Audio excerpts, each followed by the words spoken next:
Here are all the things I've learned from my suffering mode run to help improve yours. First, let's start with the basics. I will leave timestamps for each section of the video, so skip around if you think you know better. I will also leave links to a map and a recipe guide. Potions are made from ingredients, and you can grind those ingredients in your mortar to increase its path length. After you put ingredients in your cauldron, you start to move your potion along the created path, and you use heat from bellows to finish your potions, and then you can save them in your recipe book. Now let's talk about progression. It is shown in 3 ways in the alchemy path, with talent points and with popularity. Let's talk about talent points first. If you click over here, you'll get a talent tree, branches that unlock upgrades, etc. Let's go over my recommended order. First off, ignore blue, or alchemy related talents, then ignore trading talents. Alright, good. So the garden is by far the best to start off with. There are 3 different types of things you can grow in your garden: herbs, mushrooms, and crystals. We only really care about herbs and mushrooms though, because crystals are later. You will want to start with herbalism, then careful herb growth, then wildly overgrown herb harvesting, as these make any herb in your garden produce 12, or sometimes 8, herbs every day instead of 4. Though there's one thing you should get while focusing on these upgrades. That is the most broken talent on this whole tree. For 1 talent point, you can get an 80% increase to your production of all herbs and mushrooms. That is fertilizing herbs and mushrooms with potions, granting you around 80% more resources, as I gain 60 ingredients for every 9 I spend with this talent. Now, depending on where you are, there are 3 upgrades we care about in gardening. These can be done in any order. I recommend getting at least 1 level in bulk brewing for 20% reduction of ingredients when done that way, and that is also the only alchemy related talent that matters. Then the other 2 would be herb seeds, requiring 6 points, or upgrading your mushrooms to the same level as herbs, requiring 10 points. Or you can just max out that bulk brewing talent for a 50% reduction. Now we can get on to some of the trading talents. Trading talent, as we need 9 levels to unlock the ones we care about. Selling potions to merchants and skilled manipulator are crucial to earn real money, as we get almost none from customers.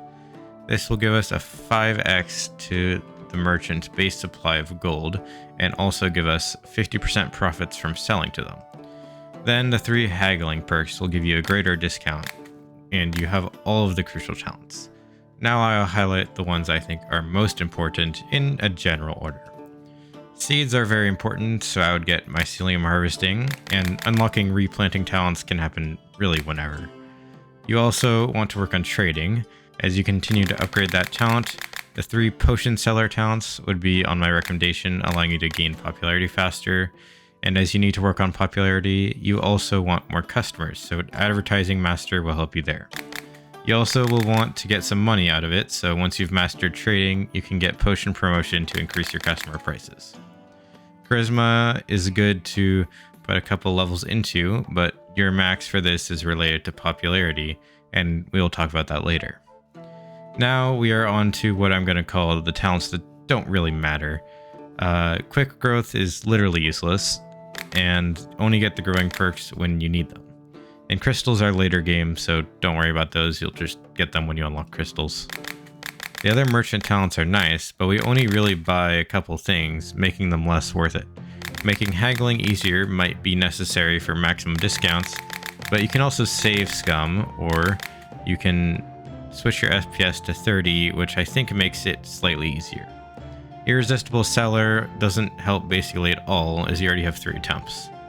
And finally, alchemy talents, aside from bulk brewing, most of these are kind of bad. Experience books are just not worth it compared to the other ways you gain experience, and golden books only give 1 gold per book you collect. Visibility radius is nice if you're not using a map, which I assume you are.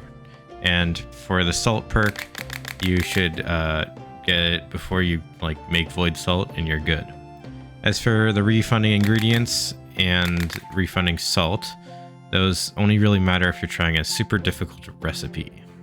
That should be all you need to know for talent points, so let's talk about the alchemy path. Seeing as how it's the way the game actually tracks your progression, it is important, though I have to assume it will be updated as it hasn't changed since 1.0, and a bunch of stuff has been added to progression. My example is oil is in the book, but wine is not, or there's nothing around gardening. The main point here is that every time you complete a chapter, your customers want new potions, and then you can upgrade your merchants after you give them a potion. There isn't too much else to say here other than popularity is a requirement, and that you'll want to just complete as much as you can whenever possible. You want to be locked behind a purchase like a salt recipe or the alchemy machine upgrade, and then just finish that chapter as soon as you get those. This brings me to the main reason why suffering mode is so hard. Everything is super expensive and you have no money. With haggling, you can half the price anything you're buying and give yourself a 1.5 multiplier on things you're selling. There are 5 merchants we care about: the traveling alchemist, who gives you enchanted paper, the alchemy machine, salt recipes, and oil and wine bases. Aside from paper being optional, everything else on that list is necessary to complete the game, wine excluded as it hasn't been added to the path yet, and will be our main money drain. Then the builder, who allows you to expand your garden with a pond, cave, and crystal growing areas. These are great purchases, allowing you to produce more ingredients so that you can sell more potions. Lastly, we have the 3 seed merchants, one for herbs, one for mushrooms, and one for crystals. You will want to buy one of every seed from these merchants and then let your 5% chance to its thing to get more. So the earlier you buy seeds, the better. My main money-making strategy is to sell in bulk to merchants, allowing you to exchange all your ingredients for gold. I'm pretty sure this is the most effective way to gain money. Finally, we have popularity. This one is a part of the path, as it's a requirement to get to level 15 to complete that, but you also gain perks like greater prices, more customers, more discounts, and less markups. Turning away customers or failing to give them a potion lowers this score, but the charisma talent that we talked about earlier allows you to reduce this number to 1, so it's less of a problem. Now, for some tips and tricks I've learned. For faster potion brewing, use control click to move ingredients to the mortar and shift click to move ingredients to the pot.